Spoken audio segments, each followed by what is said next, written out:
12 dreams for the Red Queen under crown of stone. 8 voracious beasts born from 8 restless nights.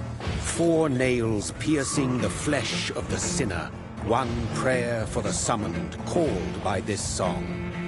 'Tis perhaps the countdown to oblivion for the once proud city of London. 'Tis perchance her inhabitants' last dance alone to face death and pestilence. Confronted, mortals became desperate for answers. A flock's flight makes for an omen, the falling of a star a dire presage.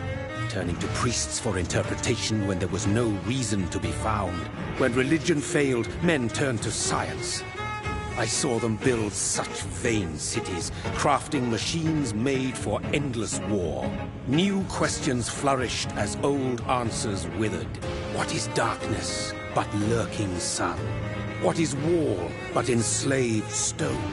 What is glass but tortured sand? What is song but a call to arms? What is hate but jilted love? What is life but death pending?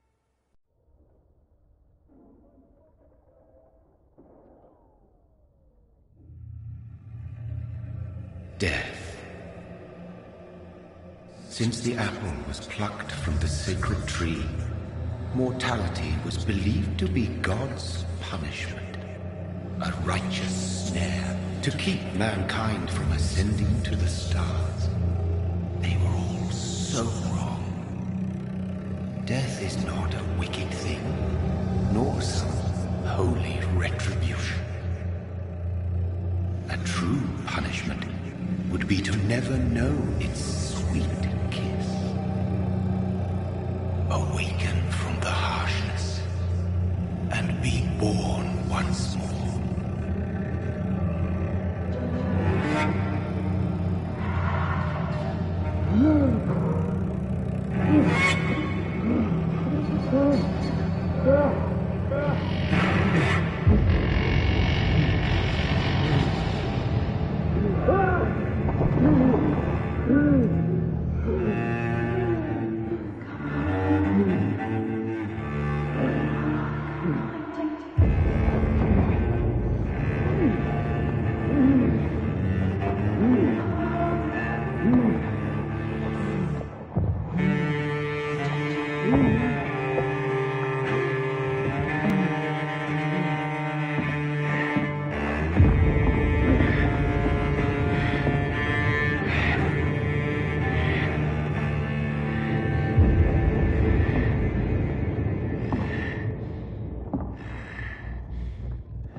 Mary! Oh, no! Mary!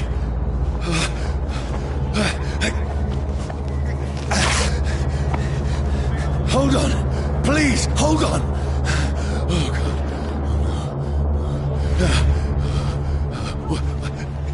Mary! Mary! No.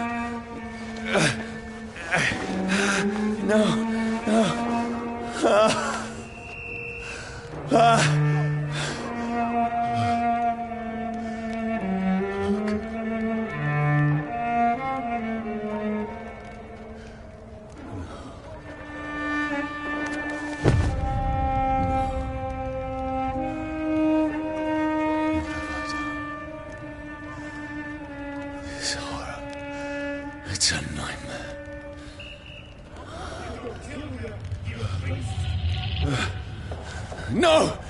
Please, a moment, let me explain!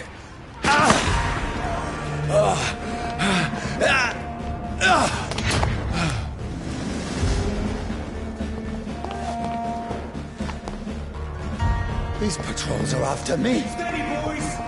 No! No! Don't shoot! This is a nightmare. I need to get out of here.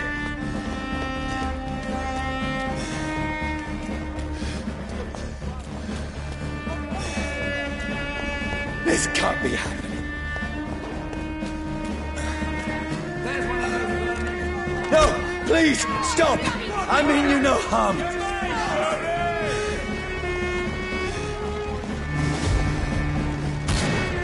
What's going on?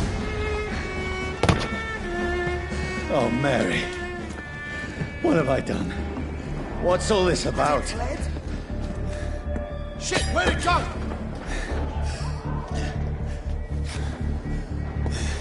Now, I can defend myself. Kill that thing! Who are you? Stay back! Don't let it out for your sides! Sorry, but you left me no choice.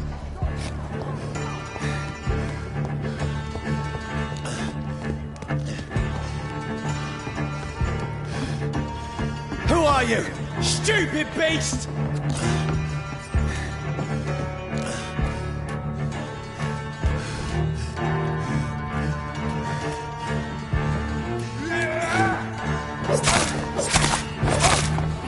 Sorry.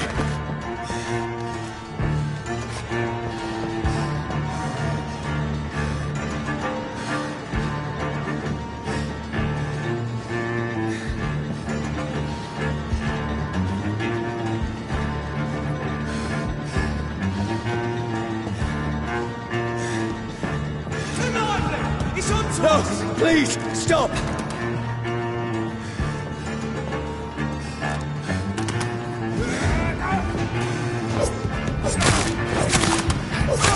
Who are you?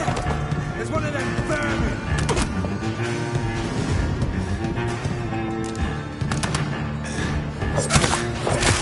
What do you want?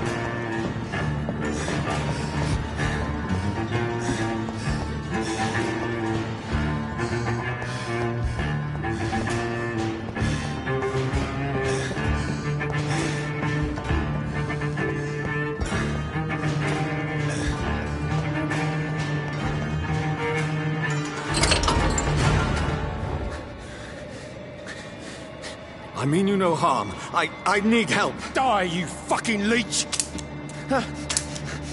Please, listen to me. I can't make any sense of this. Shut up, beast! Who are you? What is this all about? What in God's name? I'll do the rest of the job. Just leave me.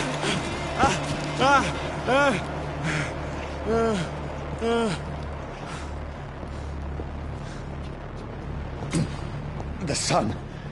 It feels like it's burning me to the bone. I need to find somewhere to hide. Let me go!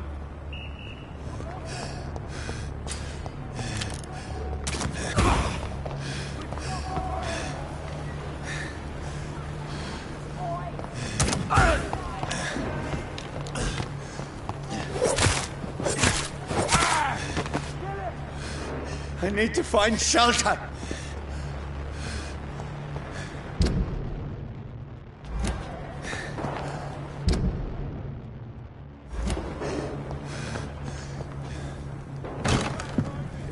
Is anybody there? What is this place?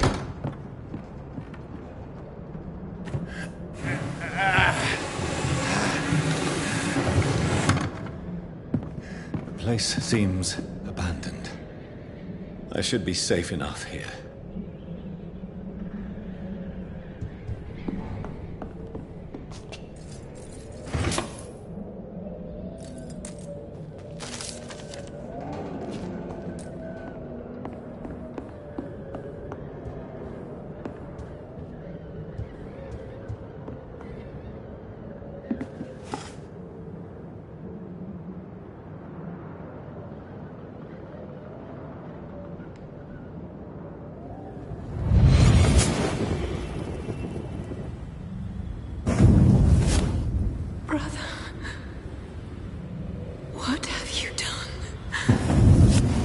Mary! Mary! Mary, I'm sorry. Whoever did this to us, I will find them.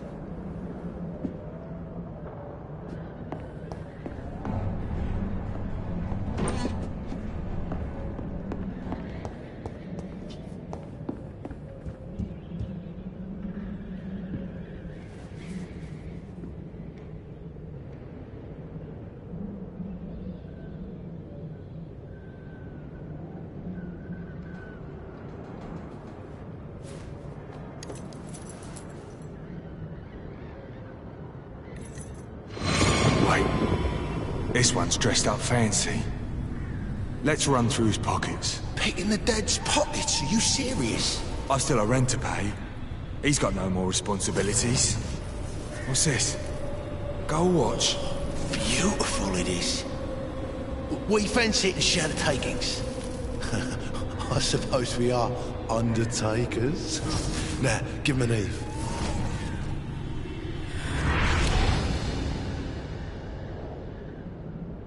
That's impossible.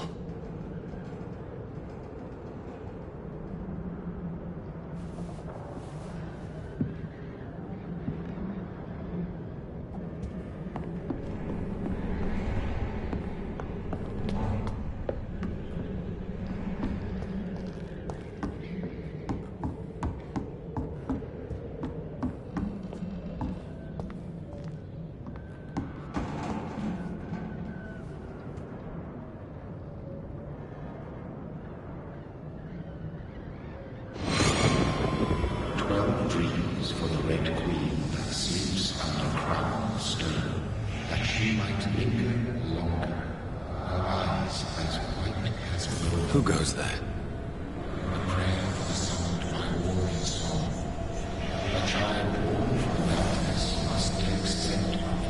Who's there? Are you referring to me?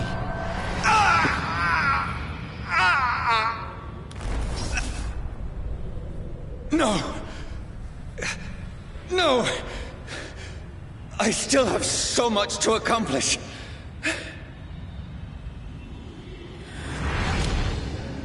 I still have so much left that needs doing.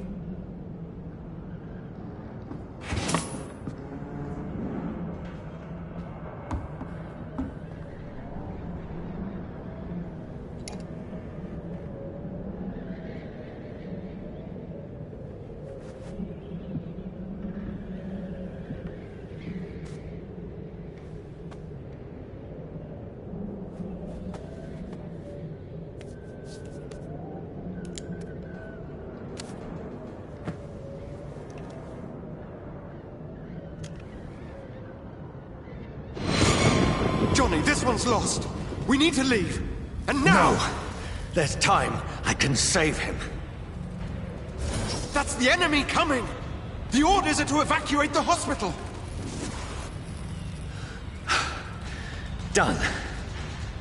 He'll live. And now what? We fight. Killing is a hell of a lot easier than healing.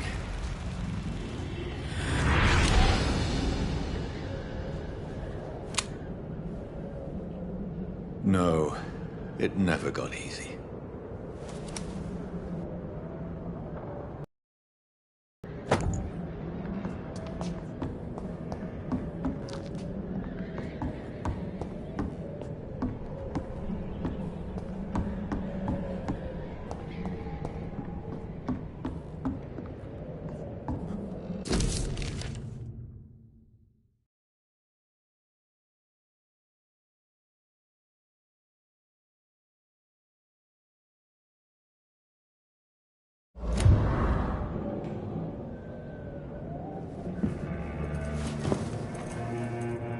This makes no sense.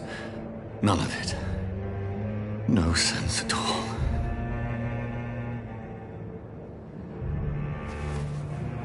It's a nightmare. That's it.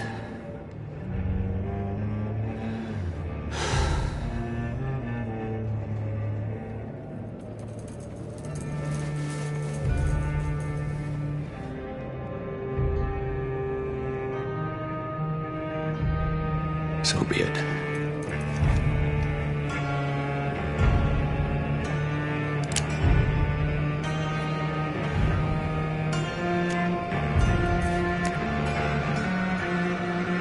Rational thinking only.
This is absolute madness.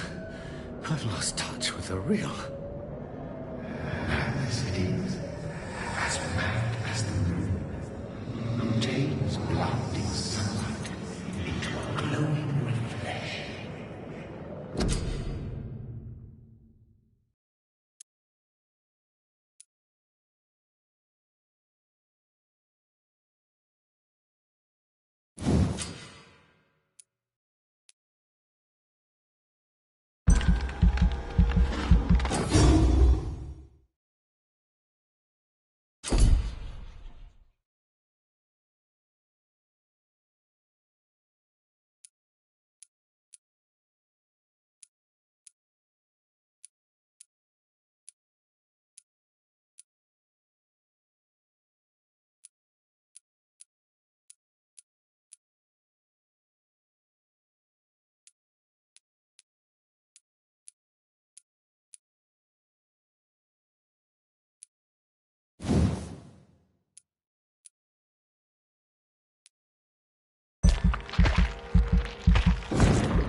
Voice in my head.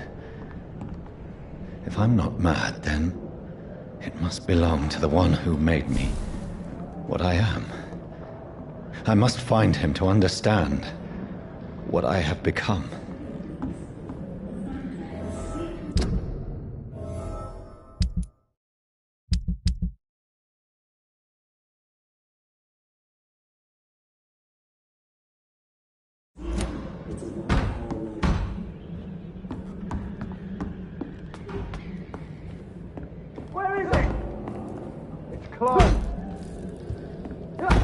These people want me dead. I need to leave now.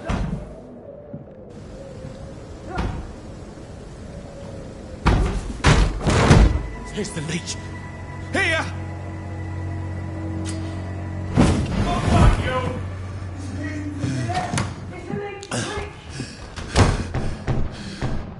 My head's spinning. Oi! Come out, you coward! I cannot enter. Clever fucking beasts!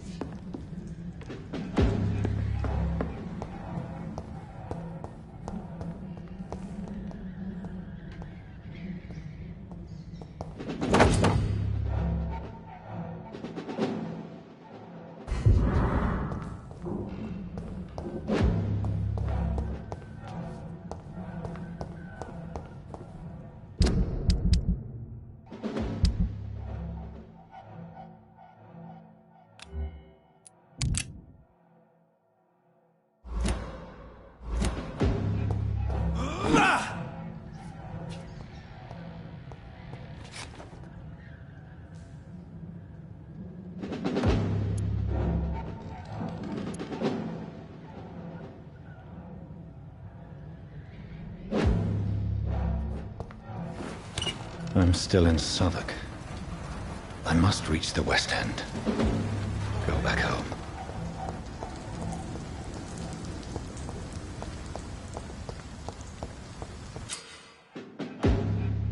Hey, vermin!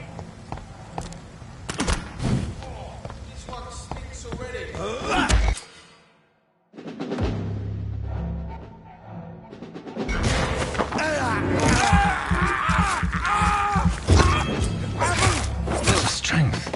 A strength I never knew I had. It's dead, all right.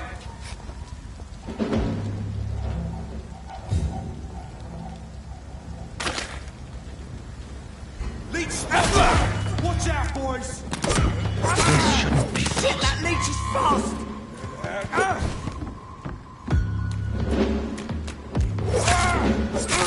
Die, vermin! Every fiber of my being is afire.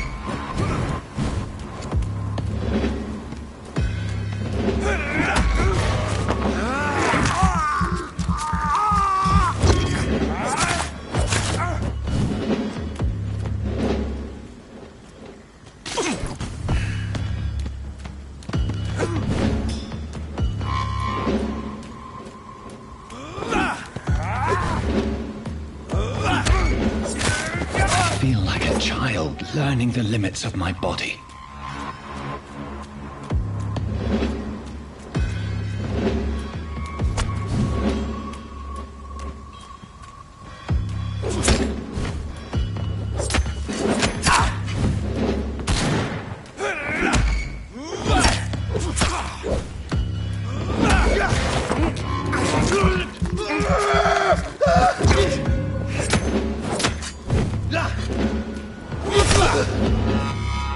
My strength, my reflexes. I'm not human anymore.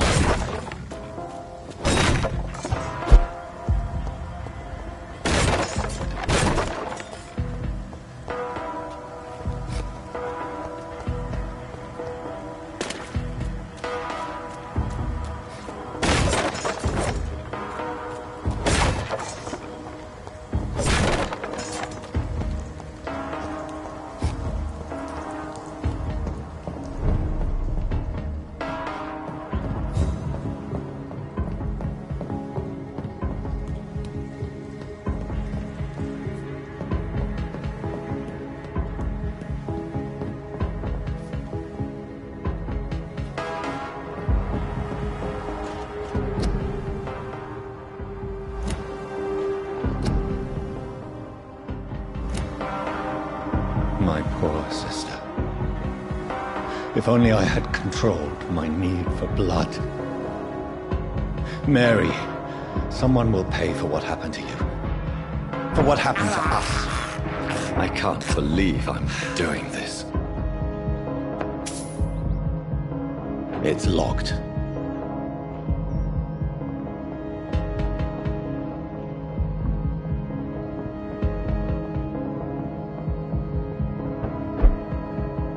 The dizziness from the jump. I can... I'll control it.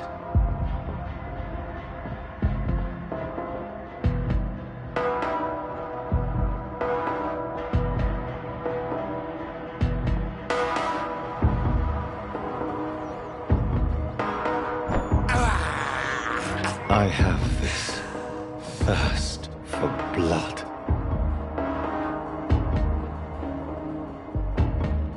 What will London have to say to me? I've so many questions unanswered.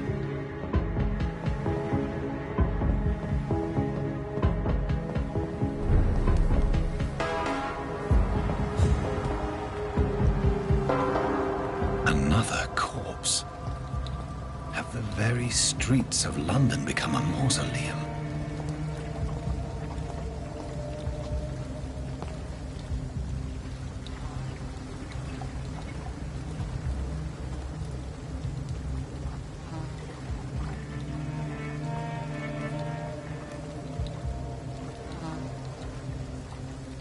The man has been drained of all blood, but I can still smell the scent of it. I follow the scent's trail. Perhaps it will lead me to my assailant.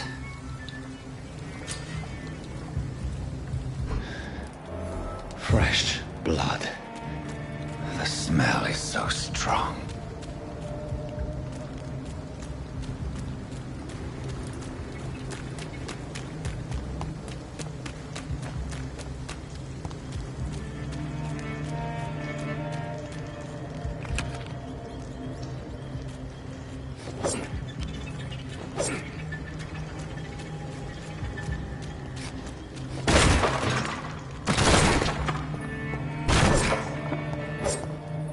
This is a slaughterhouse. It's locked.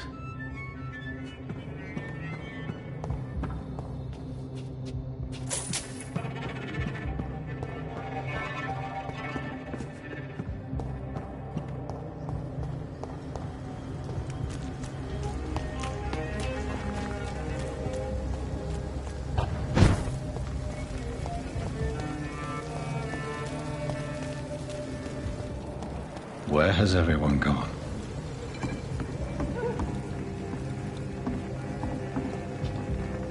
According to the blood patterns, that's where the victim was attacked. So that must be the killer's trail.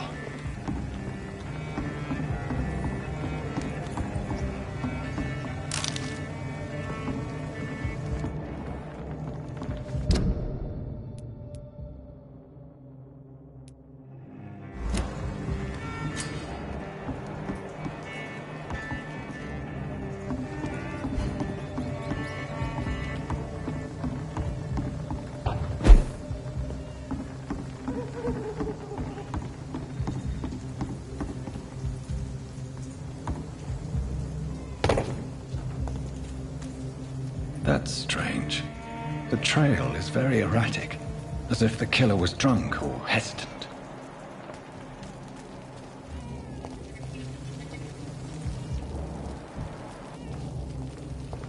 At last, a little life. No longer stirs me. I think I'm losing my Welcome, mind. sir, to the Turquoise Turtle. I should just run as far away from this place as I can. Hello, sir. Are you all right? Is there any way I can help you? I don't know. Maybe you could just talk to me. Maybe you prefer to speak with Tom, then. He's more agreeable talking to strangers.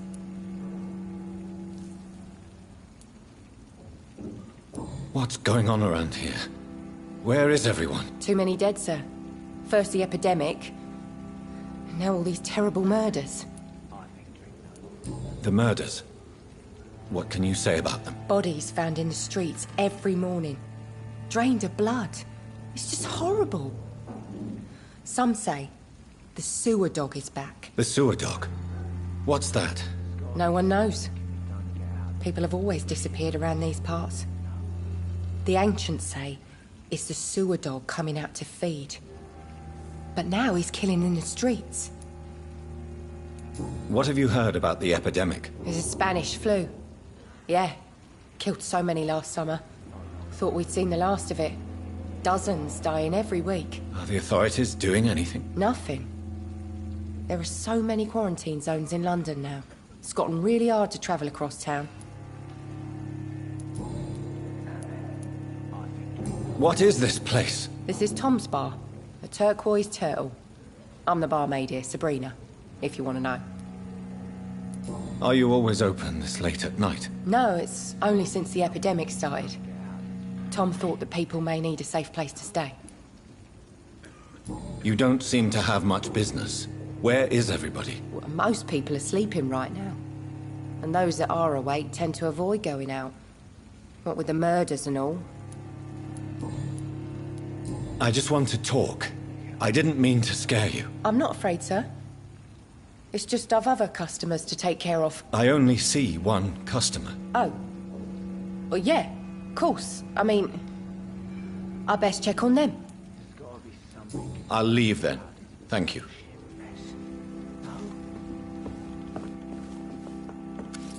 Good evening, sir. I wondered if I could ask for your help. Wow, you look like you need a drink. Yes. I apologize for my outfit. It's been a long night. Been there, seen that. Don't worry, things can only get worse. Has anybody entered the bar recently? Can't say. Sorry. I spent the night making love to that gorgeous bottle, see? This is important, sir. Are you sure no one has come in here in the last few hours? I don't know and I don't care. This is a free country. People still have the right to come and go, don't they? What's going on around here? It's like everybody is hiding. You must be new here. Have you not heard about the murders? Everybody fears the return of the sewer dog. Who is this sewer dog? It's the local bogeyman. Convenient answer for every crime that happened for decades.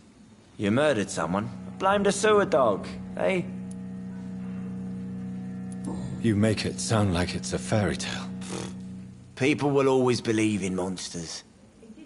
It's easier than accepting their own darkness. We can all be monsters. I'll leave you to your bottle then.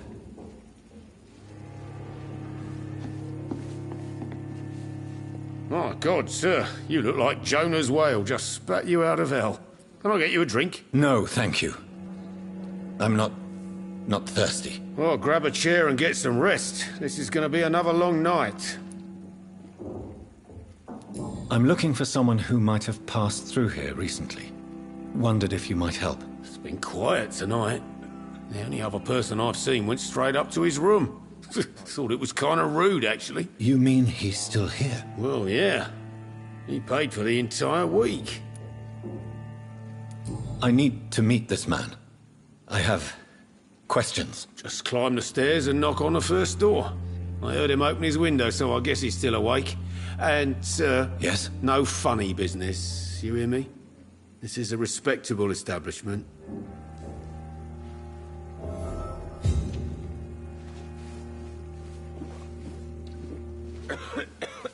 You again. What can I do for you? Why is it going to be a long night? You must be new around here. Don't you know about the murders? Do the police have any leads on a suspect? Even before the outbreak, coppers never came round here. We're on our own. People die in these parts all the time, and no one cares. Thank you. Goodbye.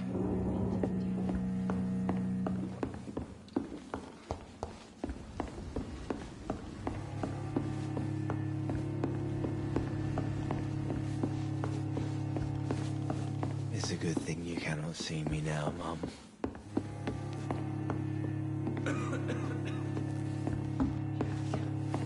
He didn't deserve this.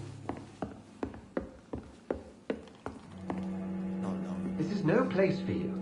Prewen has several patrols roaming the area. They do not pursue me. But they're looking for vampires, and they're most efficient. They'll not relent until the killer has been identified. I have a common objective, but I require... I think someone is eavesdropping. Are you certain? You might as well come in, whoever you are. Slowly, vampire. Who are you? I mean you no harm. Say it, the vampire. Present yourself. I need a word. With anyone.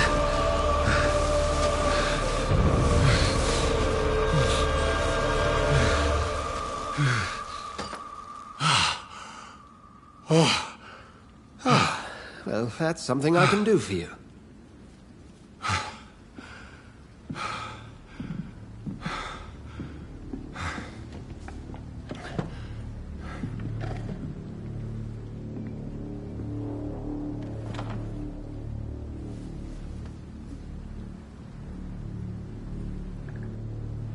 And who might...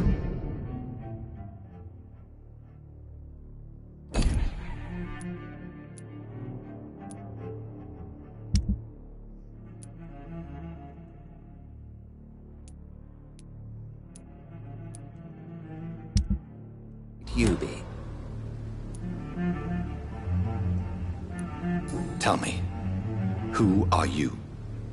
First, tell me what you want. Then I may tell you. That's none of your concern.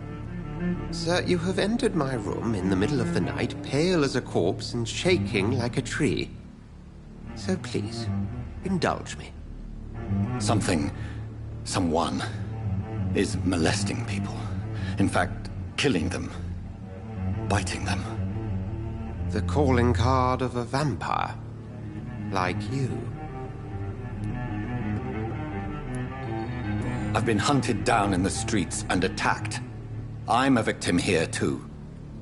I believe you.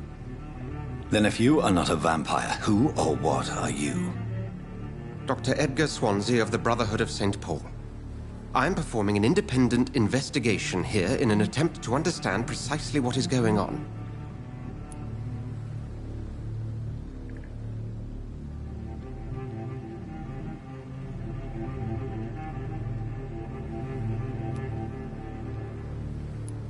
And what exactly is this Brotherhood? Sir, if the name is not familiar to you, then we shall discuss it another time. Then help me find the culprit. I may. If you'll first tell me why you opened this door. I followed a trail. The scent of blood from a recent victim. It led me here. You thought I was your aggressor. That explains a great deal. We're both chasing the same shadow.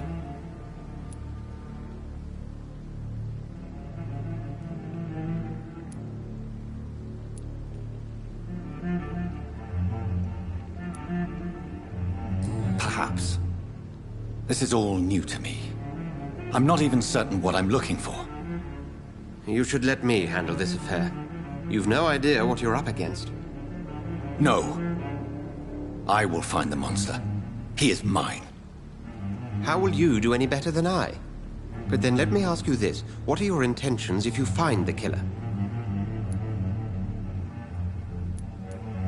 I will at last have the answers to my questions. Then I can only wish you good hunting. And pray we shall meet again.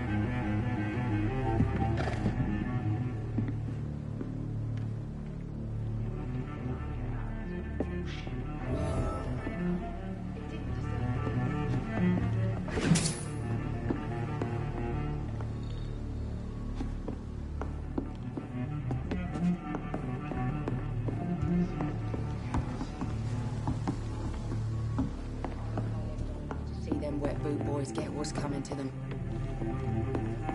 I cannot enter. If Swansea is not my attacker, it means somebody else came here tonight. Not long. Someone must know something. Me a laugh. I think I'm Evening, sir. Can I help you? I have a few questions for you. Well, if you must. I spoke to Dr. Swansea. He's not the man I'm looking for. Now, I want the truth. The truth? What do you mean? I suspect that someone else was here tonight. And I don't think Tom wants to tell me about it. I'm just the barmaid here, okay? If Tom says you're the only visitor we had, then you're the only visitor we had. I can feel your fear, madam. Please, tell me what's going on. It's Will. William Bishop. He came in here earlier tonight and he... Well, I thought he was going to clock someone. Tell me about this William Bishop. Will was a sailor who worked at the canning factory before he lost that job. A nice bloke, really. He's never been violent. Until tonight. Why keep it a secret? Why not tell me about it? Tom's nothing if not loyal. After Will lost his job, he offered him one ear. They used to be good mates. But recently, well... Will started to get very aggressive. I see. Thank you for your candor. I'll be sure to talk to Tom.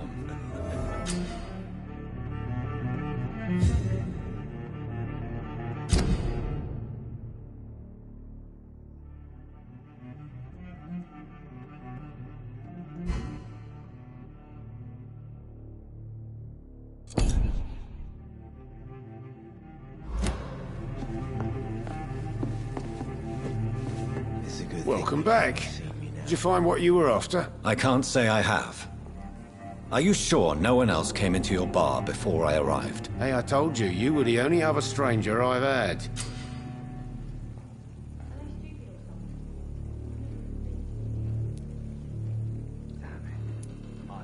Tom, talk to me about the visit from your old friend, William. Yes, Will came by tonight, but he's not my friend anymore.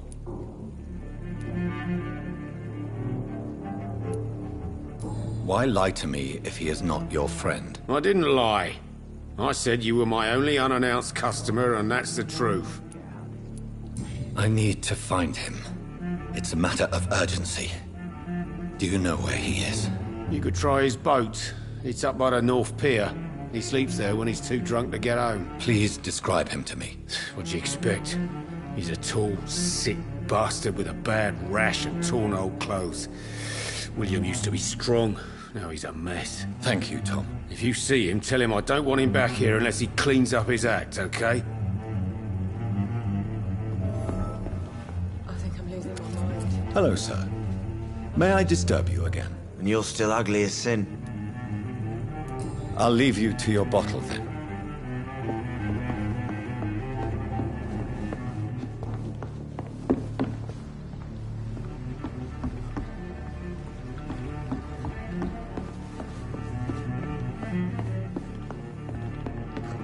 There's gotta be something can be done to get out of this bullshit mess. I will get to the bottom of this intrigue. What's been done to me, to this city.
The body is still warm. This man has just been drained of blood. What's this? Some sort of note. This corpse has been dried of its blood, just like the previous victim. This man was armed. He tried to defend himself. Blood and empty gin bottles. This bishop fellow is something of a heavy drinker. There are blood splats on the other side of the canal. I must reach that barge.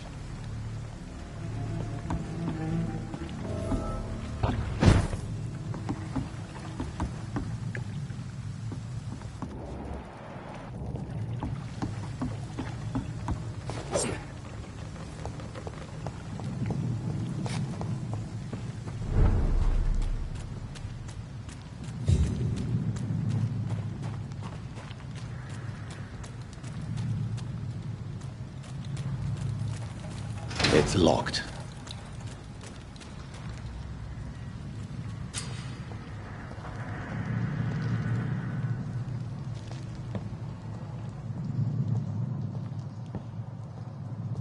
Over there!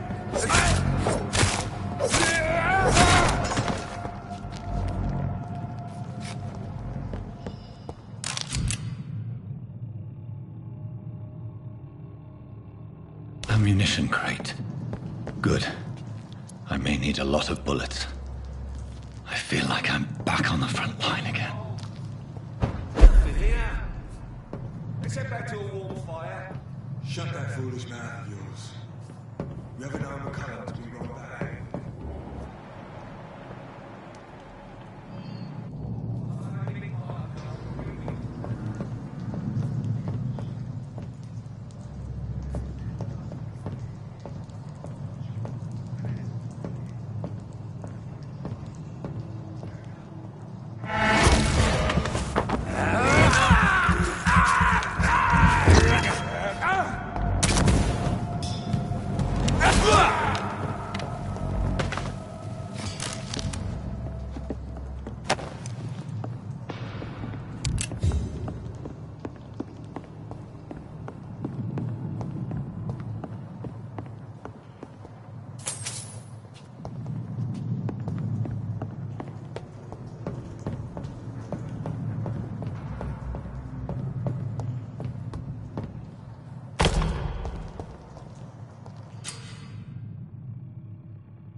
can't believe I'm doing this.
Fresh blood. The whole building reeks of it. The scent is so strong it makes me dizzy. I'm not betraying you.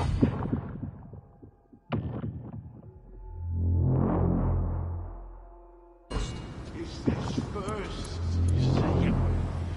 I need a drink. I'm so thirsty. William. As one, we shall overcome this. We've done it before.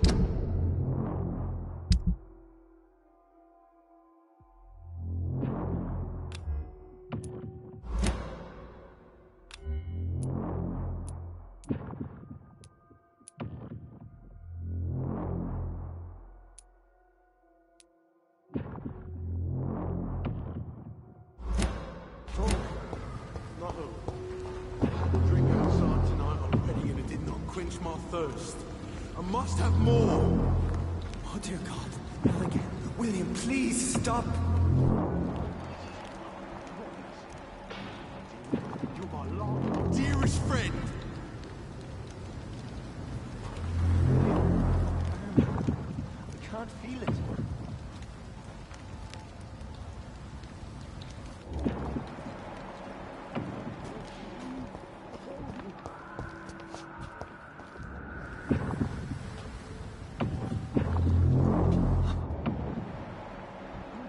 Anymore. This place reeks of bloodshed.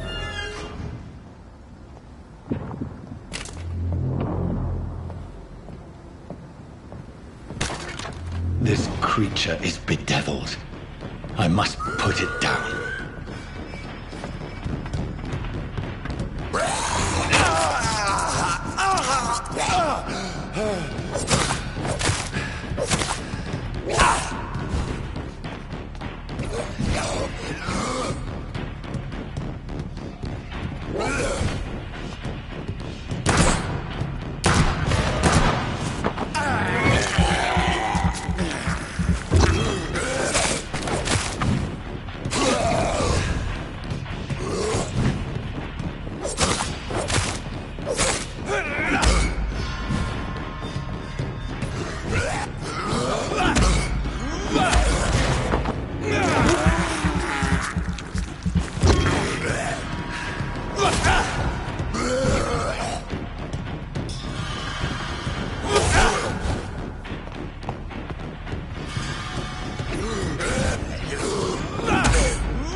William was an honorable man.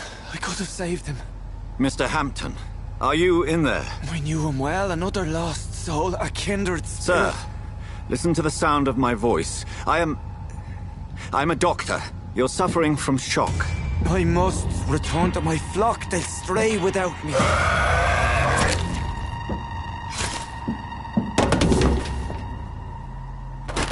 Remember, certain skulls are every bit as resistant as we are. Who are you? What do you mean by Skal? You truly are a newborn. I should have realized. Wait. You are the woman from the bar. Are you... like me? Can you help me? I believe, sir, I already have.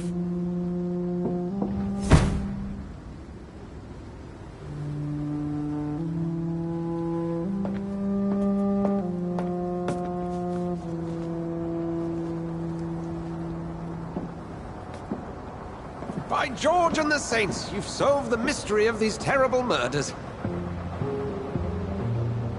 Patience, good fellows, I've come to offer help. Just give me a moment to secure my boat.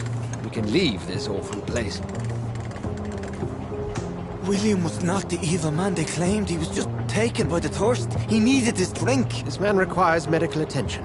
We'll see he gets to the nearest hospital. No, please, I must tend to my fold. My flock needs me. There, sir. Go with the good Dr. Swansea. He's resourceful, and I'm sure he'll take good care of you. You'd best come as well. The sun is soon to rise, and you'll need a place to rest. I just need a moment. If I can learn something about what has happened to William, I'll be a step closer to understanding what happened to me.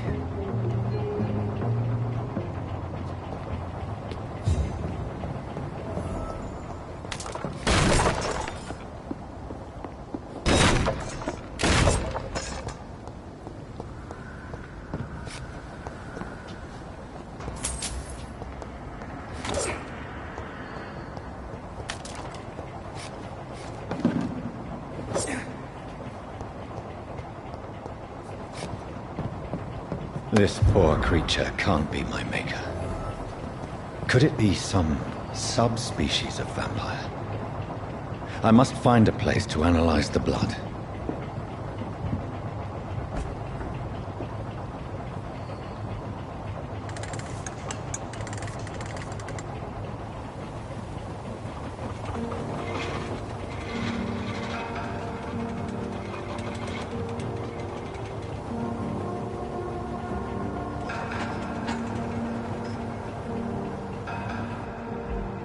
Where are we headed? We're on our way to the Pembroke Hospital. It's just across the canal. They'll have a bed for poor Mr. Hampton. William was... what manner of creature was he? Predator, prey, villain, and victim. Who can say? The important thing is that he's been stopped. Duly noted. And the woman? What... who is she? What woman? Oh, don't play me for a fool. You used me to locate that Skal. You must know who she is. And I thought you a gentleman. You shouldn't talk about a lady behind her back, but I will tell you she values her privacy. Were London as peaceful as she appears from the middle of the canal? If only that were the reality of the situation. To be honest, I've always tried to avoid this part of town. Pembroke Hospital is the last bastion between the rest of London and the epidemic. The flu has decimated the East End and the war still rages. Welcome to the front lines of a plague. This is where you work, Dr. Swansea? I am the administrator of Pembroke Hospital. I thought you were here in service of your mysterious order, the Brotherhood of... Of St. Paul's Stone, yes. But first and foremost, I'm a man of science. A physician, like yourself, Dr. Reed. How do you know who I am? No need for modesty. You are Dr. Jonathan Reed. A surgeon of some caliber and renown, if I'm not mistaken. You are correct, sir. I knew it! I had my suspicions. But when you took the blood sample from the corpse of poor William, I was certain. Dr. Reed. Marvelous. Have we met? I attended 3 of your seminars before the war. I have the utmost admiration for your research. And what a turn of fate. England's most esteemed blood specialist returns to London a vampire. word again. From a so-called man of science. I understand. Traditionally, the role of science is to refute myth, but when myth walks among us, the Brotherhood of St. Paul has dedicated its purpose to their study. There's so much for you to learn. Of that, you are right. Well, then let me be blunt. Join my staff at Pembroke Hospital. As a physician. I suspect you'll not find a better post of employment to contemplate your predicament. This is sudden. I was returning home to see my sickly mother. But alas, that was before contracting this affliction. Dr. Reed, take a moment to consider. The post would be for the night shift, providing a good explanation for your absence during daylight hours. You'll be adequately reimbursed, and have a place to hide. I even had the forethought to bring some clean clothes. So, what do you say? It seems I have little choice, but yours is a generous offer, so I thank you. Brilliant! Oh, Jonathan, this is one for the book, and the beginning of a beautiful friendship.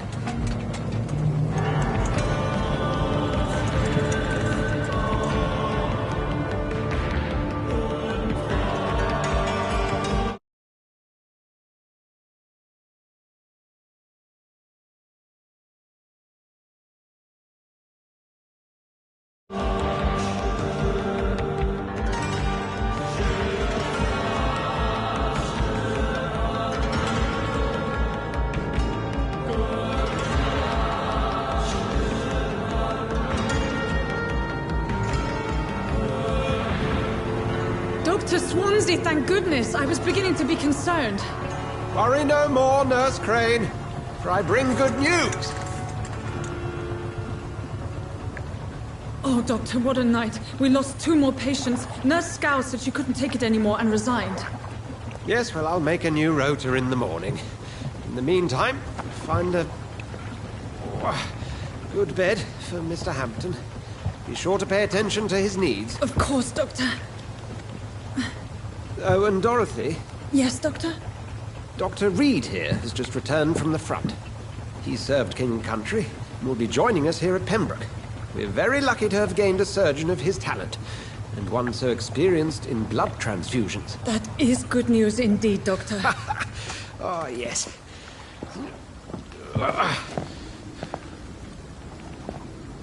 Here at Pembroke, it's not what we have, but what we haven't. It's only thanks to Nurse Crane and the staff that our ship doesn't sink. If you have any questions, just ask her. Duly noted. Thank you. Your assistance is required, Dr. Swansea, immediately. Welcome aboard, Jonathan. We'll catch up after my rounds. Coming, Nurse Crane. I'm coming.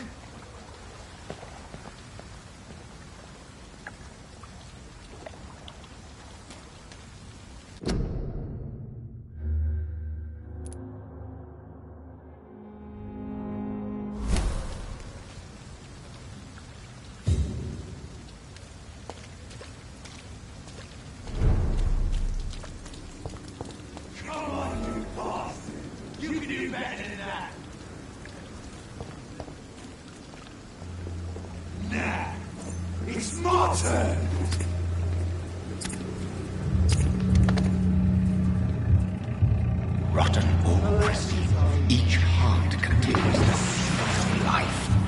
Drink at this river, try it all.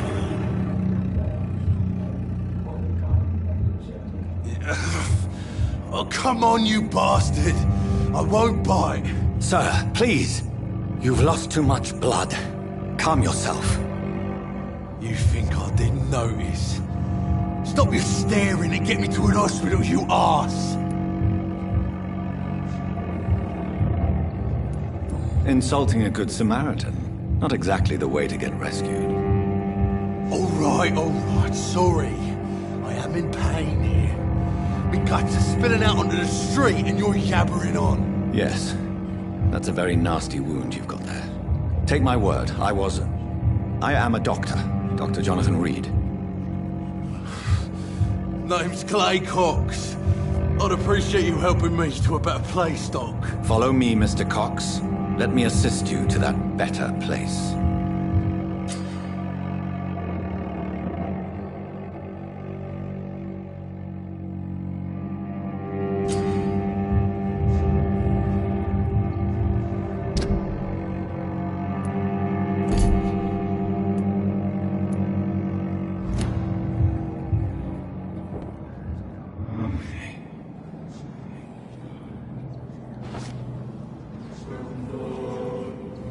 Bring this fading light into the shadows. Dance with him the dance of life and death.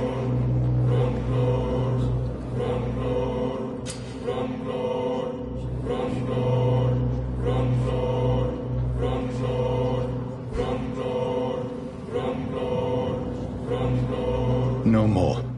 Not tonight. Not like this. I will not take another life.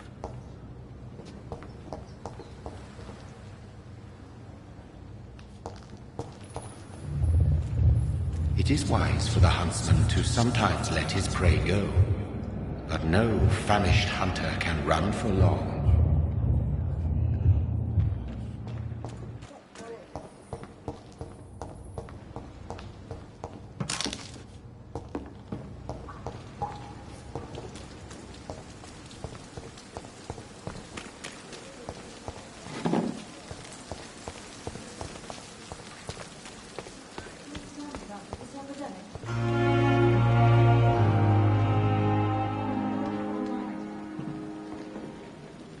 Good evening, nurse.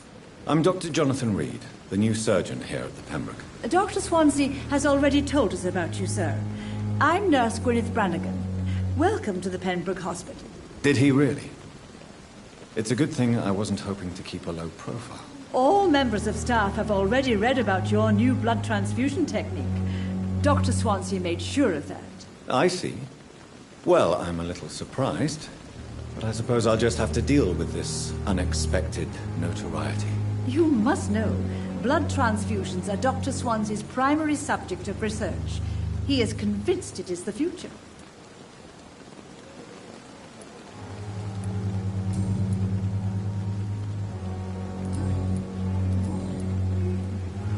I'm not familiar with all the staff yet. Perhaps you could help me. Brilliant professionals, most of them. Dr. Swansea has a gift for recruiting talent. Most of them. Is there a problem I should know about, nurse? It would be inappropriate for me to speak ill of a colleague. Nurse Brannigan, if you do know something, please tell me. Anything you say will be held in confidence. No. I may disagree with some conduct, but in the end, everybody is doing their best. Is there anyone that stands out? Well, I have never met someone as dedicated as Dr. Tibbets. He should be a standard for us all here. If only he were younger. Why should his age be a problem? I guess it's fair to say he's always pushing himself to the limits. He just doesn't know when to stop and get some rest.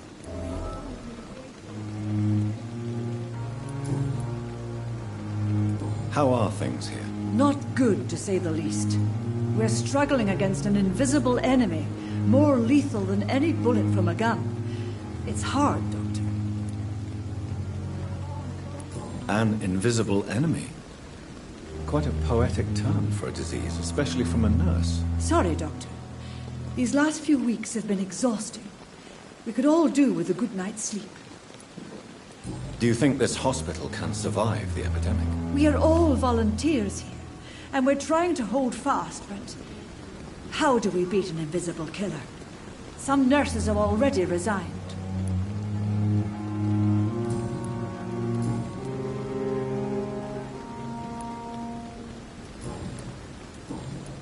Goodbye, nurse. Call me if you need assistance. Hurry now, Doctor. It's freezing here.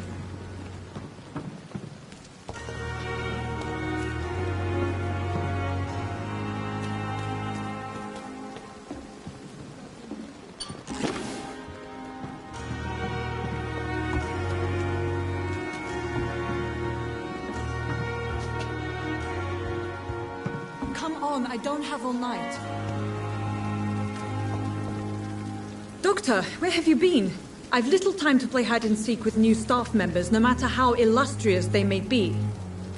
I found a wounded man by the docks. He answers to the name of Clay Cox. He requires urgent medical attention. Already making the rounds? That's the Pembroke spirit. I'll ask our porter, Milton, to bring him back immediately. Thank you, nurse. What can I do for you? Dr. Swansea insisted we provide you a quiet office. You'll find it on the second floor with your name on the door. Thank you. Nurse Crane, isn't it? Yes, Dorothy Crane. Welcome to Pembroke Hospital, Dr. Reed. Your office has been prepared. I would like to ask a few questions first. And Mr. Hampton, the patient we brought in, how does he fare? I gave him a sedative to help him sleep. Poor thing was in quite a state of shock. What kind of man is Dr. Swansea? Well, you accepted the job from him. I thought you would have known about your employer.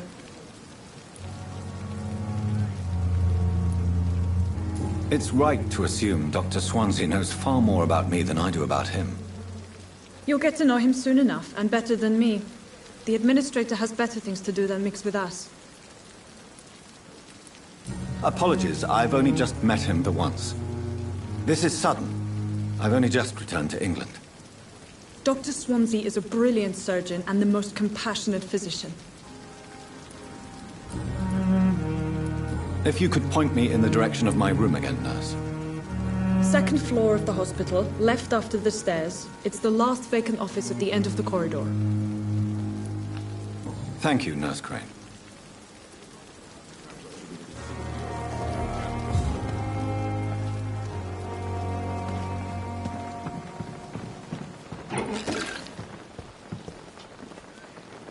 Good evening, sir. So it is true. The famous Dr. Reed has joined us. I can't think of any better news during these terrible times. Do we know each other? Actually, yes. We met once before, at the Rockefeller University in New York. Dr. Tippett, yes, I remember. I was assisting Professor Carell in his research about coronary bypasses. He had nothing but praise for you. He was also very confident about your future. And look at you now. Eminent surgeon and blood transfusion specialist.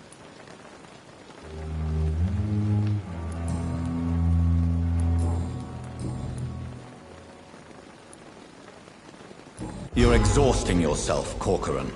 Maybe you should think about preserving your strength. No. We must keep on healing all those poor souls. We are the last rampart before chaos. Once more unto the breach. Nurse Brannigan is worried about you, Doctor. She should not have told you that. I will have a word with her. You don't have to blame her for her honesty. I'm not that kind of man, my dear Jonathan. Actually, Nurse Brannigan's opinion is the only one I may listen to. What can you tell me about the staff in the hospital? Some are really good, and others are not so good. But during this troubled period, there is no time for slander. I prefer to focus on the positive character traits. Tell me more about cherished people, then. Nurse Brannigan is a pearl. She is the most helpful and dedicated nurse I've ever worked with. A clever and cheerful woman. You really seem to admire her skills. I'll go even further. If she was a man, she would be a damn fine practitioner. Any opinion about the management? I don't always agree with Dr. Swansea's reserve, but I must admit he does all he can to keep this facility running during this crisis. Ah, yes, the burden of command. I was fed up with this concept while serving as a medical officer. Don't get me wrong. Swansea's a good administrator. I just wish he would get out of his office now and again. What is the Pembroke Hospital situation? And please, speak freely. This hospital is not exactly the best of London. I'm sure you are used to working in a better environment.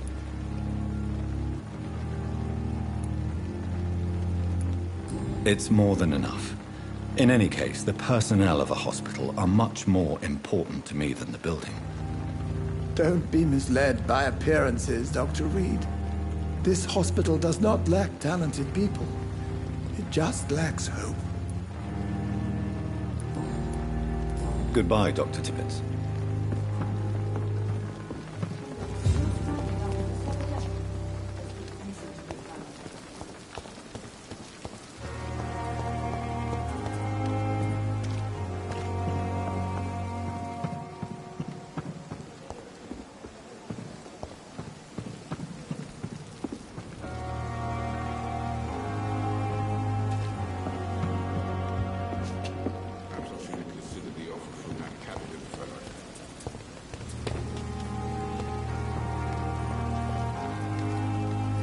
Good evening, sir.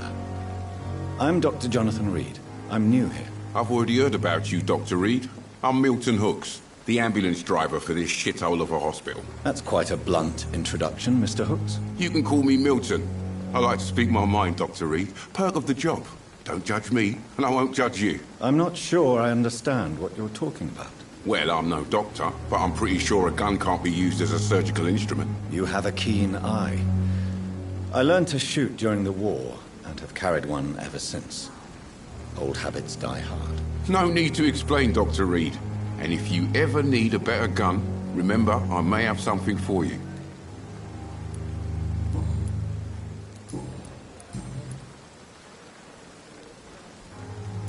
So what do you do exactly in this hospital?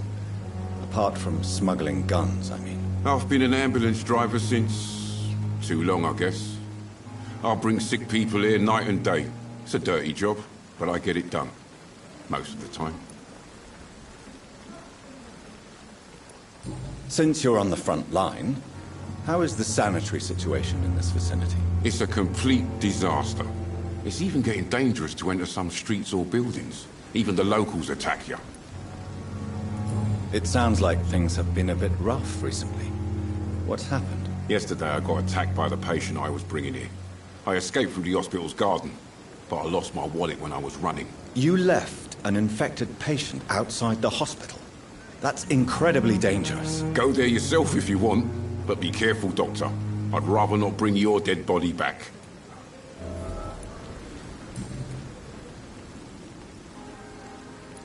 Are you really smuggling weapons through the hospital? And why not? I've already been attacked by patients, you know. And by gang members willing to steal my money. But you're not defending yourself. You're selling guns to civilians. You keep people alive your own way, Doctor. I offer them another way to protect their health. How is the situation around here? You want to hear the situation is all right? It's fucking awful. We lack everything. And it's getting worse every day. Goodbye, Milton.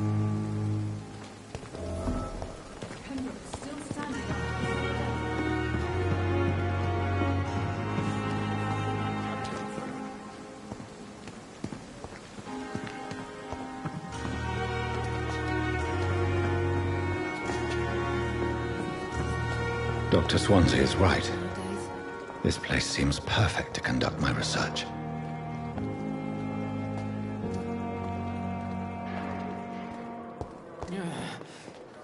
Damn. The pain. It's here again.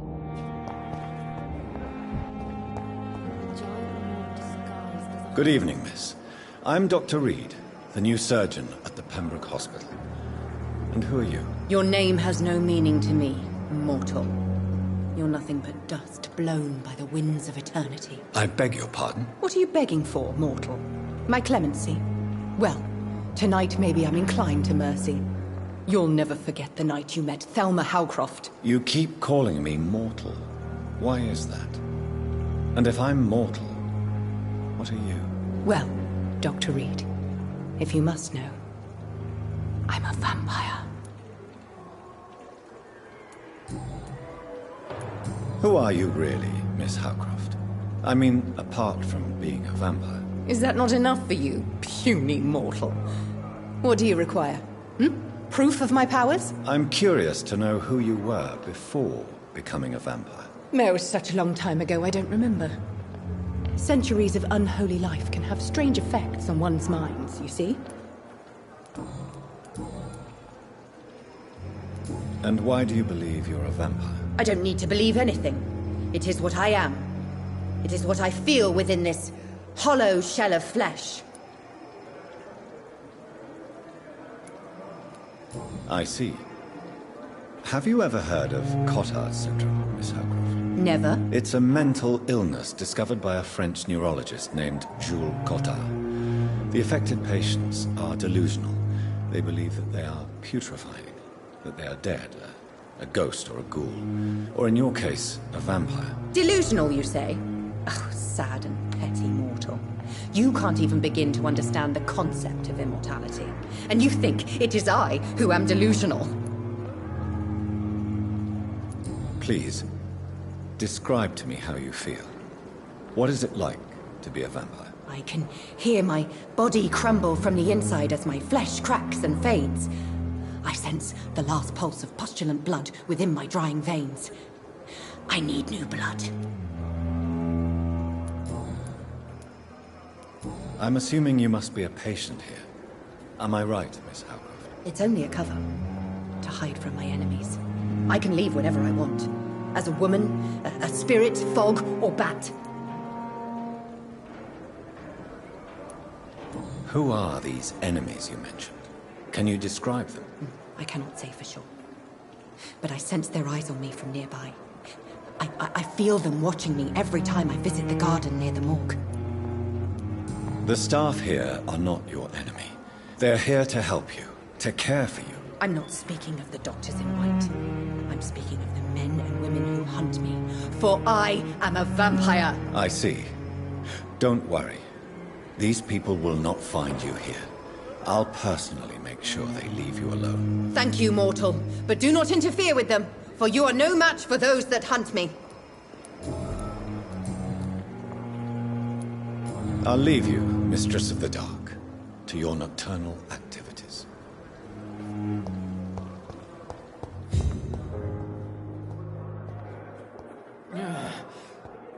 Damn. The pain. Here again.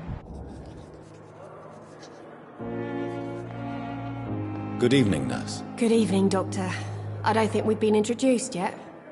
My name is Pippa Hawkins. And I'm Dr. Jonathan Reed. Dr. Swansea has recently offered me a position in this hospital. Well, it's a euphemism that your help will be appreciated, Doctor.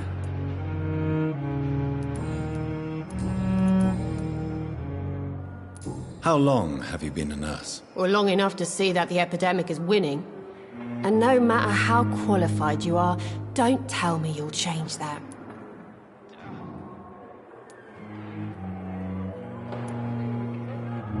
I don't like your attitude, Nurse Hawkins. Pessimism can be as lethal as the epidemic in times like these. Sorry, Doctor.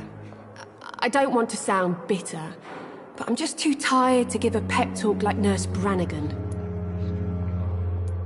How is the Pembroke staff coping with the epidemic? Well, not well. Milton, the ambulance driver, is even more grumpy than usual, especially concerning doctors. Why does Milton dislike doctors? I don't know. Just ask him. But be warned, Milton is not the chatty type. Why is Milton grumpy on a daily basis? Is it just an act? Milton's not the kind of man who's bothered about a bad reputation, whether he deserved it or not. How would you describe the situation at the Pembroke Hospital? It's serious. The flu is wreaking havoc amongst the staff and patients. We are running out of everything. You must get a hold of yourself, nurse. Sorry, I'm exhausted. No one has any idea when this epidemic will be over. Nurse Hawkins, the Spanish flu won't last forever. Even the Black Plague didn't kill everyone. I wish I could believe you. But what if this epidemic was worse? What if in the end, nobody was spared? Goodbye, Nurse Hawkins.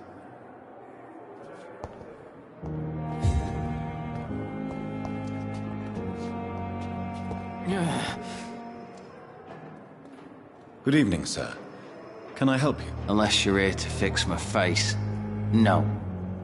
I don't think you can help me. I'm Dr. Reed. I've recently taken the position of head surgeon here. War injuries, am I right? You guessed right, Doctor. German shell took my pretty little mug right off. But they still call me Thomas Elwood.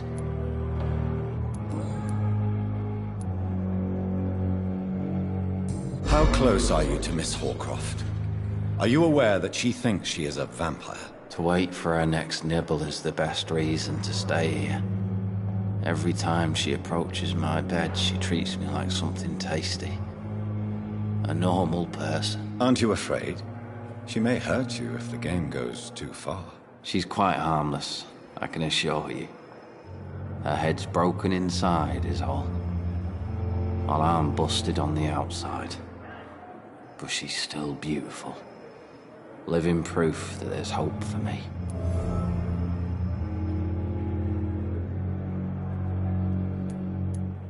You do realize she's mentally disturbed. It's called the Cotard syndrome. She truly believes she's a vampire. In her madness, she never refers to my scars. And frankly, if I could, I'd join her world. It seems much more fun than the real one. So do you let her bite you? You know that's not sanitary. And why not? She's only supping a few drops of me blood. And the pain, it's real for once. She could decide to bite less willing patients. Then it's another good reason for me to stay here, Doctor. Where were you stationed, sir? Did you serve for long? I really don't want to talk about all this shit. No offense. I was pushing too much. I served in France myself. I just wanted to know what happened to you. You were an officer, weren't you? Then I doubt we fought the same war, sir. No offense.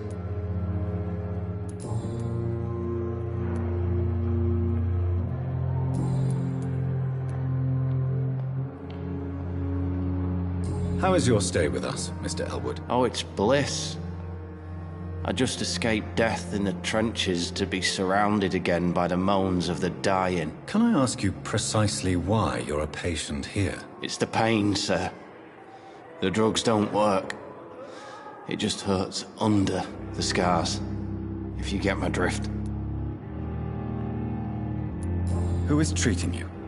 Is someone in particular looking after your case? Nobody since the old and tired doctor spoke to me.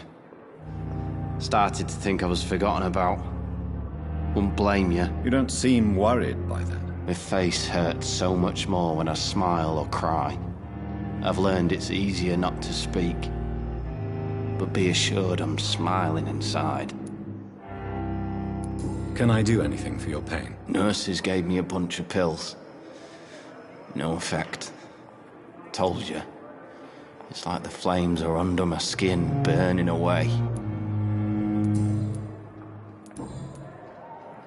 Goodbye for now, Mr. Elwood. Damn. The pain. It's here again. Good evening, Mr. Hampton. How do you feel? Dr. Reed, is it? Oh, sir, I must apologize for my behavior. What do you mean? I was not myself in the factory. Fear and exhaustion made me say awful things to you, I'm afraid. You remained perfectly nice and polite. A little delirious, perhaps. But who wouldn't be after enduring an abduction? Thank you, Doctor. That's a relief. Now all I need to do is rest and return to my flock.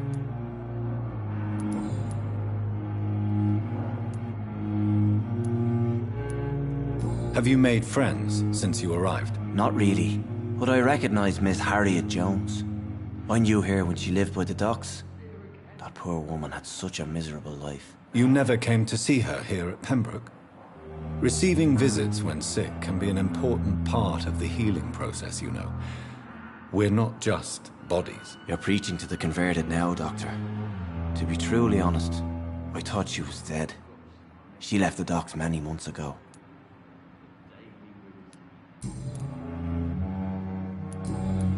What do you do for a living, Mr. Hampton? I can't help but notice the cross around your neck. I manage a night asylum for the poor and homeless of the docks, and I try to guide the lost and hesitant on the right path to our Lord.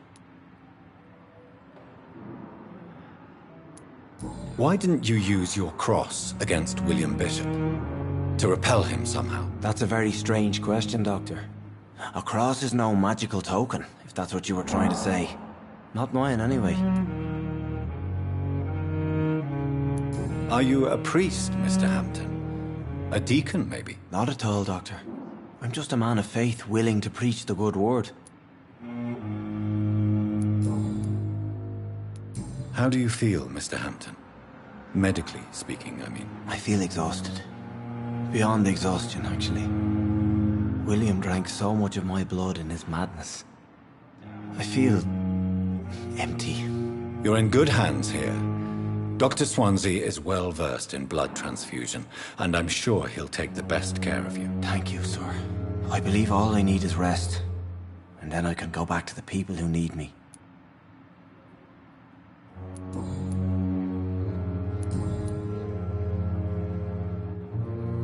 Do you know Tom Watts, the bartender from the Turtle? I met him before I found you in the canning factory. Tom? Yes, of course. Always the helping hand, good old Tom. Without men like him, corruption and despair would have wiped out the East End long ago. Who should I avoid in this part of town, then? Any particularly evil figures? Not really. Most men and women are just doing their best. And it's not my habit to speak ill of people I know, Doctor. People are still in despair. How could it be otherwise? The authorities have left us all to rot in this contagious nightmare. No drugs, no advice, nothing. It's a damn shame.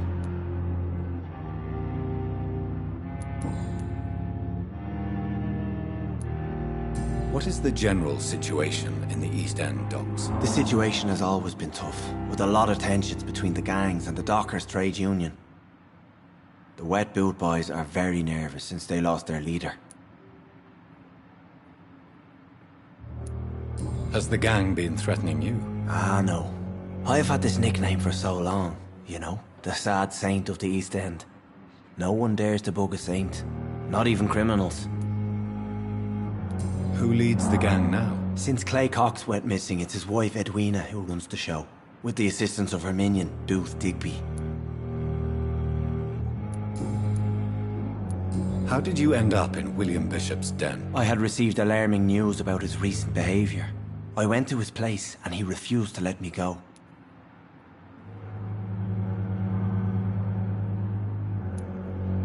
Why did he abduct you? William was an alcoholic. His addiction suddenly changed to blood. I don't know why.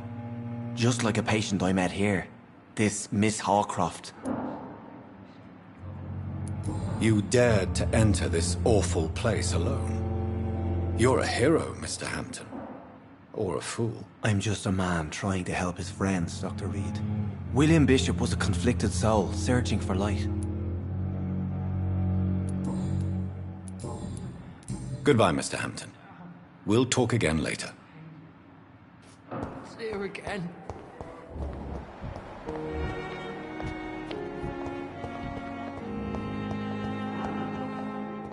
I don't know where they've gone now.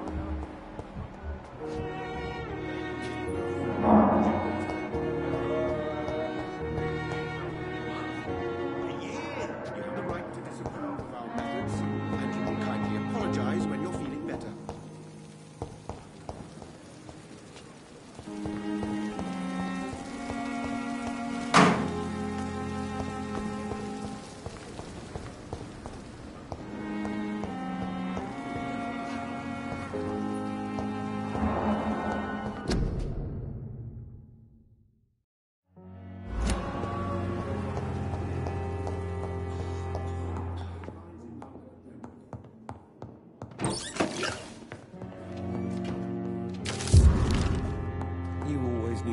To calm the children, Helen.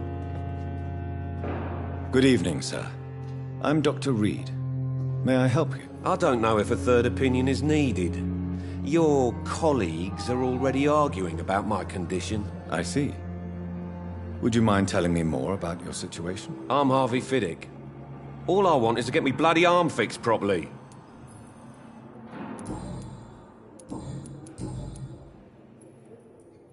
Tell me about the doctors who are arguing about your case. Strickland and Ackroyd. They both want the best for me, but there's a lot of pride there. Doctors are no different from carpenters, it seems. What do you mean? I often had professional arguments with rivals on a building site. Difference is, I disagreed about wood and nails, not flesh and bones. Tell me about yourself, Mr. Fiddick. I'm just a regular guy waiting to get his arm fixed, so I can return to work and to my family. I was more curious about what you were doing before being hospitalized. I'm a carpenter, and a good one too. But that means I need both arms to feed my family, Dr. Reed. Are you satisfied with your treatment here? Well, it's clear that I've chosen a bad time to be injured. Forgive my bluntness, but you seem overwhelmed by cases of the flu. I won't lie to you about it. I'm afraid we are. Are you sure you don't want to operate yourself, Dr. Reed? I have the feeling you're very capable, and your colleagues seem to think so too. In other circumstances, you would be right. But for now, I don't think I can take on the responsibility. My apologies.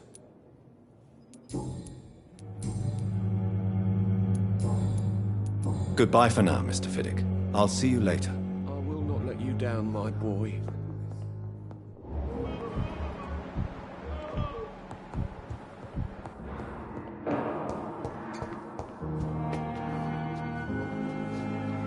Good evening, sir. I'm Dr. Reed. I believe we're going to be colleagues. Reed? Yes, I've been informed about your arrival. I'm Waverly Ackroyd.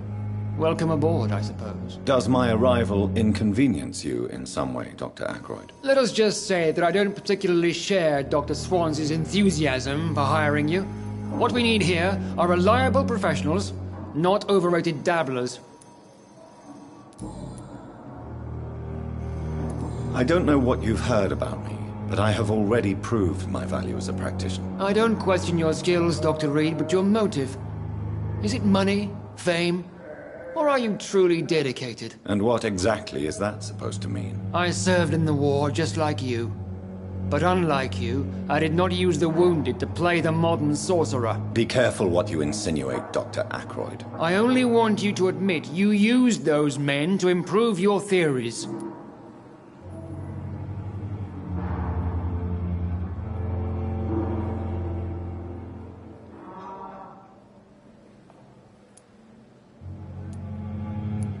I don't see any reason why I should justify my actions to you. That's true, Dr. Reed.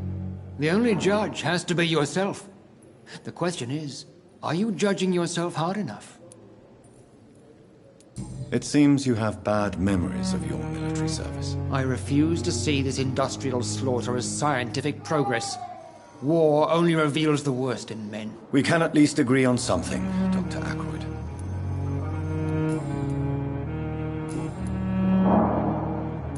Since your tenure in this hospital is longer than mine, perhaps you can tell me more about this place. Let's just say I'm tired of the carelessness around me. I have always respected the skills of Dr. Swansea, but over time his enthusiasm has become displaced. Carelessness? Exactly what are you talking about? We're here to save lives. The people who trust us are not volunteering for experimentation. They're here to be healed. I don't intend to run any radical experiments, Doctor. Even if I, as any good practitioner should, express an interest in pushing the boundaries of medical research. Modern medical methods were created through audacity and ego. But there are rules in our line of work, and they're here to protect our patients. If you have a problem with me, Dr. Ackroyd, please feel free to tell me. Dr. Swansea has imposed your presence on this hospital without asking anyone's advice. The benefit of his position. But I don't agree with it. I know we've never met before, but I believe this hospital could use all the help it can get. You will agree with that, I'm sure. Oh, but I have heard about you, Dr. Reed. Of course, you can't say the same about me. since I have not wasted my time courting the press.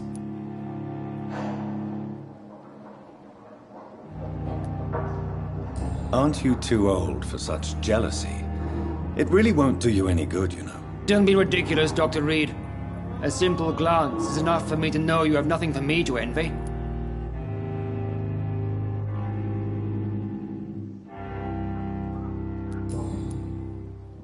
Thank you for your time. We'll talk later.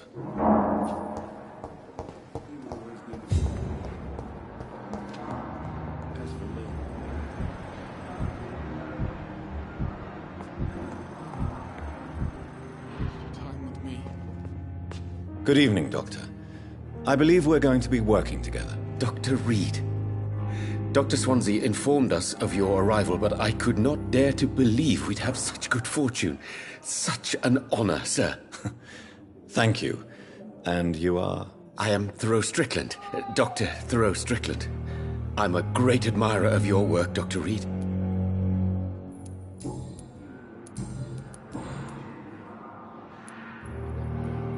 What do you think of Dr. Ackroyd's aversion to modern medical methods? It's a shame he's so narrow-minded. Dr. Swansea taught me that science is about exploring uncharted territory. I'm convinced that's true. With the influenza and all that's going on, you should put your differences aside, don't you think? Why is it so difficult to work together?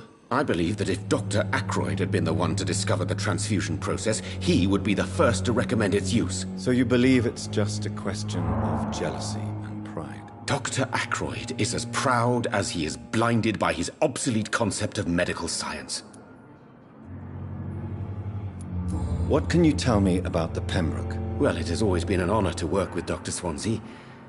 But with your arrival, I can't think of a better opportunity to learn about blood transfusion. You seem quite optimistic. It's a rare and precious attitude in these difficult times. I'm convinced that this epidemic is a test of endurance and dedication for us men of science. Questions remain about our capacity to resolve the situation. True, true. Last summer, during the first wave of the epidemic, I used to joke with Milton about the extra work. We're not smiling now. Do you need help with anything in particular? Well, yes, maybe. I'm waiting for a batch of products I ordered for my personal research, yet my supplier seems to have vanished. Do you want me to play the errand boy for you? Oh no, Dr. Reed. But if you went personally to his shop, what with your reputation and all, he wouldn't dare to refuse the products I need. I see. Well, give me the address, for I may pass by if I have time. Please, could you tell me something about yourself? I'm a great admirer of your work concerning blood transfusion, Dr. Reed. I run my own experiments. I'm convinced it's the future.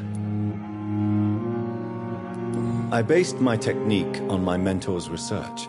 He helped me perfect my method. What is yours? I'd rather not talk about it. For now, it's just theories and first approach. My process is purely experimental and unsuccessful. As long as you're cautious and methodical, you may remain empty-handed, but you won't fail. You're not the first one to warn me. But I am convinced knowledge is the main weapon against the ravages of this epidemic. What made you choose to be a doctor? I'm not ashamed to admit you and your work have inspired me. I am honored to have the opportunity to work by your side. It's always a pleasure to share scientific and medical knowledge with someone eager to learn. I'll be glad to help you if I can. This epidemic may be the century's most terrible disaster, but I'm convinced that we, as doctors, are the only ones able to defeat it. Goodbye, Dr. Strickland.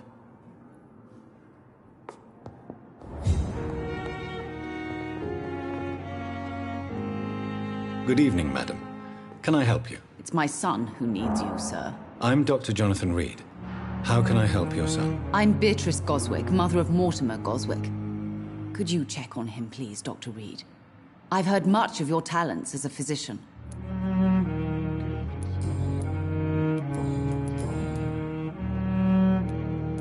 What can you tell me about yourself, Mrs. Goswick? Not much to say. Just take care of my Mortimer and I'll cover all the expenses. That's all that matters. Are you really that rich? Most of the patients here are of a more humble origin, if I may say so. Yes, thanks to my husband. May he rest in peace. I can cover any needed medical expenses. May I ask if you have an occupation, Mrs. Goswick? I'm a teacher by profession. I teach young women who are more ambitious about their futures than their families. What do you think of your reception here? Any complaints? I have had the uttermost reservations about this hospital since we arrived. But we had no other choice, considering the state of emergency. Is there something in particular that's bothering you? Some of the staff were not especially welcoming. I suspect they're not accustomed to dealing with patients of such social standing. Tell me more about your arrival at the Pembroke Hospital. What gave you such a bad first impression? The ambulance driver was quite rude, for a start.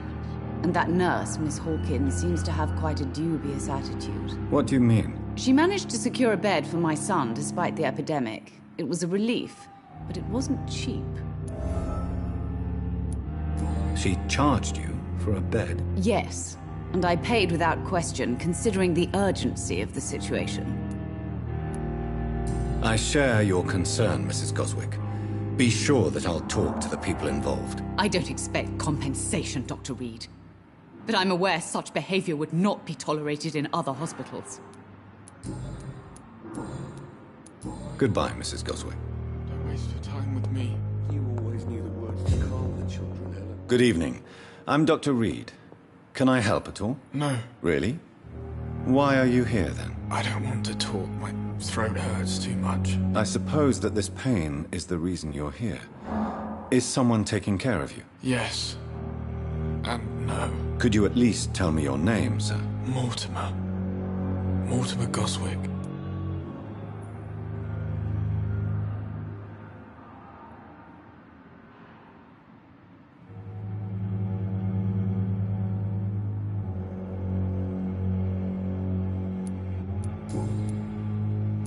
Tell me about yourself, Mr. Goswick. I don't want to talk, Doctor.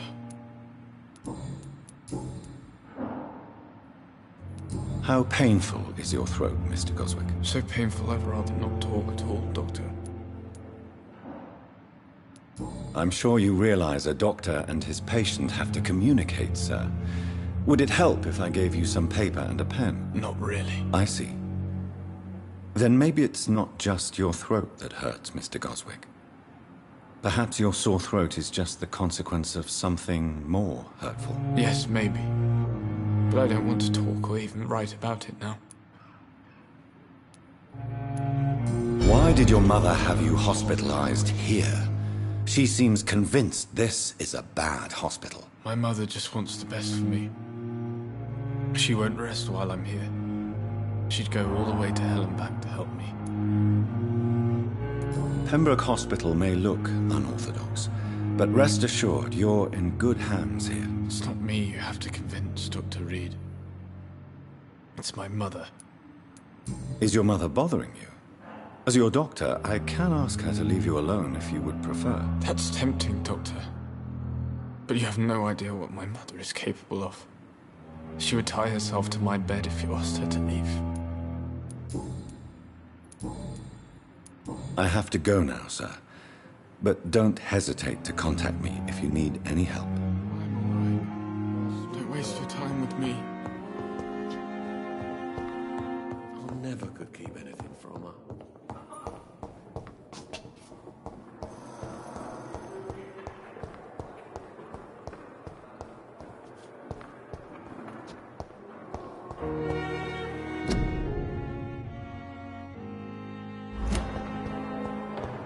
Fear and disgust on every street corner. The daily routine.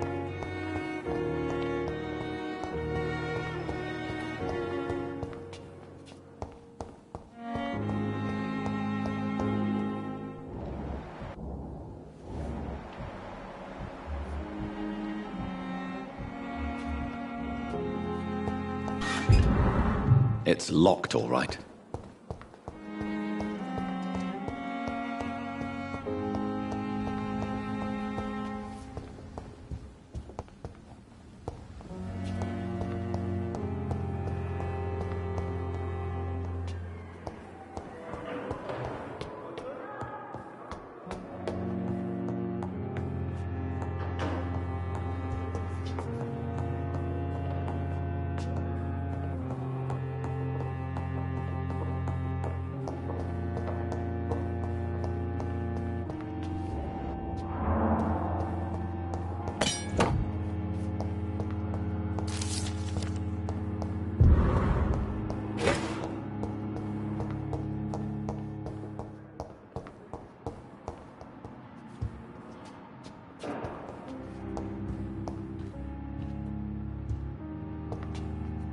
It's locked.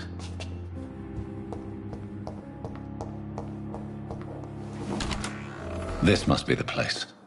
It's definitely away from prying eyes. Relegated to the shadows. A kingdom of my own. At least I won't be sleeping in a coffin.